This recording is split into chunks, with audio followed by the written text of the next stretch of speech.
good morning, and welcome to another edition of the Heartsong Oracle with Mary Wade. Today is June the 15th. Today we do have some interesting energies going in between Mercury the Messenger in the sign of Gemini, which is his home sign, and Neptune in its home sign of Pisces. Now, I will share, as I have both of these signs really strong in my own natal chart, this can cause a lot of confusion. It can make the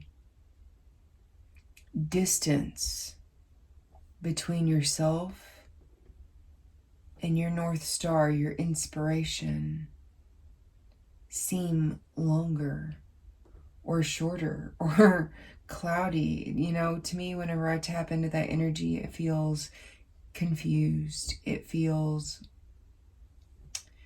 really murky because Gemini is quick acting. It's an air sign that is mutable, which means it's changeable. When I think of Gemini, I think of a butterfly that lands on many flowers but doesn't stay too long at one.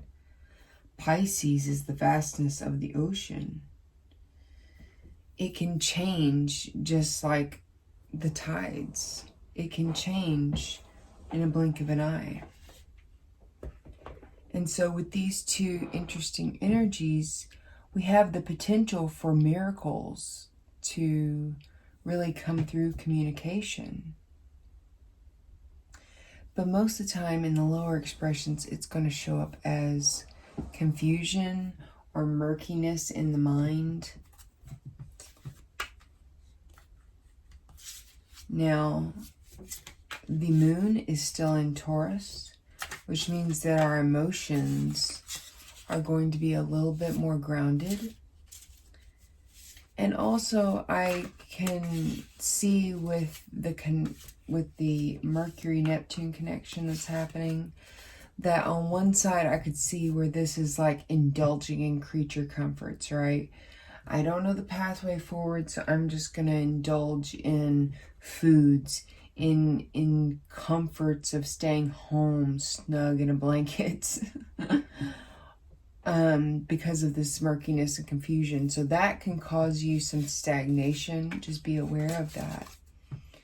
The highest expression would be, okay, we have these really otherworldly ideas coming in from Neptune that we are channeling through the higher mind of Gemini, seeing the multifacetedness of the inspiration, and then taking Taurus, the emotional nature with it being in the moon, and helping it ground in, helping it settle in the body. It's like I can see this download of information coming in through the crown, settling into the heart space, and just seeing how it fits there. Now, we do have a new moon coming up this Sunday, and I would say really tune into your heart space and follow what is guiding you there, because it could be something that starts off now, but it will come up for review next February, I believe, from what I was seeing in the astrology earlier. So there may be something that started or initiated in forms of communication that ends up coming back around for review in February. So you can see how far you've come or how far you feel like you still need to go with that. Or if it's perhaps a project that should be abandoned.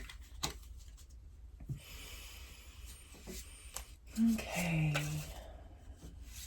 Guides. Oh, thank you. We're going to go ahead. I'm drawing from the Higher Self Oracle and the Divine Animals Oracle by Stacey DeMarco. Spirit, help me with a message for the heart to the collective. What would the heart whisper to us?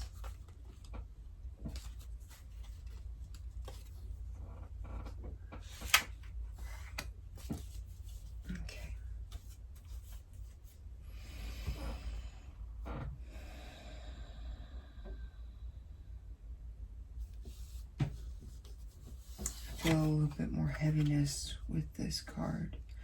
Okay. So we got number 17, the wolf, which represents authenticity.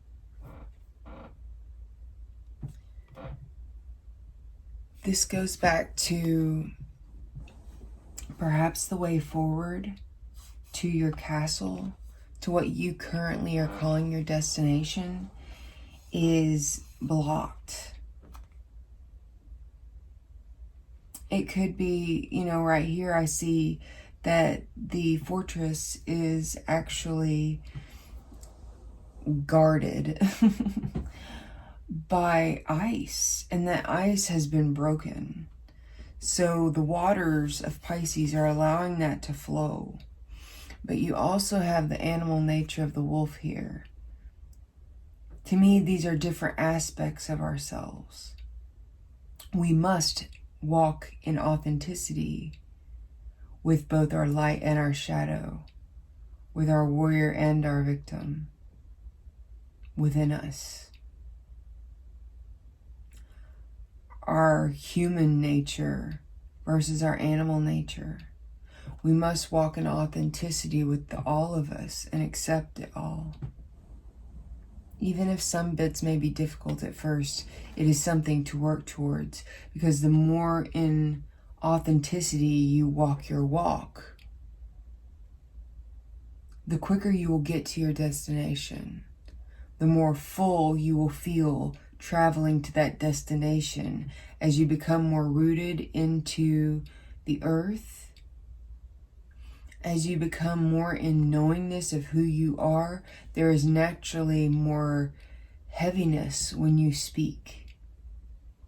People want to know what you have to say. So I would say that tune into your heart and speak what is your truth from that space. Like I said, the next few days and on through the weekend, we could find that the mind can be a bit cloudy. So work on the marriage between the head and the heart, but understand that through this passageway, Pisces will be the predominant energy, and that is going to be from the heart. So you want to move with heart forward and the mind kind of you in there for discernment. Okay. So as I'm looking here, this is the next card, and it is anger. And as I'm looking at this, I see the energy lines coming up through the back of her mind into the front of her face. It's as almost like this fiery energy has held her bound. And so what something could have been small, it may not have been small, but there could have been an event that was a bit smaller, but due to the fact that you have stayed in these chains of anger, you could have allowed it to become resentment. It could be that this anger is now needing to be released in an authentic way with whoever you're needing to address it with. Perhaps, one way to look at this card is, perhaps there is a wolf or a foe or a trickster in the way between you and your destination. And in this case, you can use anger as a weapon. You notice she is not going empty-handed. She has a weapon. And in this case, I would say her anger. Anger is oftentimes demonized. And I myself, based on how I've been, how I was raised and how I've led my life up into my healing journey, I have also kind of demonized anger. And no, I don't want to even feel anger. I want that to not be a part of my existence, but that's not true. Anger is a defense mechanism in many ways. But it is also a weapon in that if you find yourself in chains that have bound you, whether it be from your own belief systems or from someone else's, find your authenticity, find your inner fire, and let it blossom up through those chains so that you can break them. Anger can be the catalyst for change. It can be the weapon that is used to remove this trickster energy or this foe or whatever blockages that may be in your way. It can be the fire that activates the forge of your willpower so that you can move forward. Woo! Powerful reading for today, guys. Listen, I hope this helped. If it did, please be sure to like and subscribe. Please share with others who you feel would enjoy these messages. And until next time, blessed be.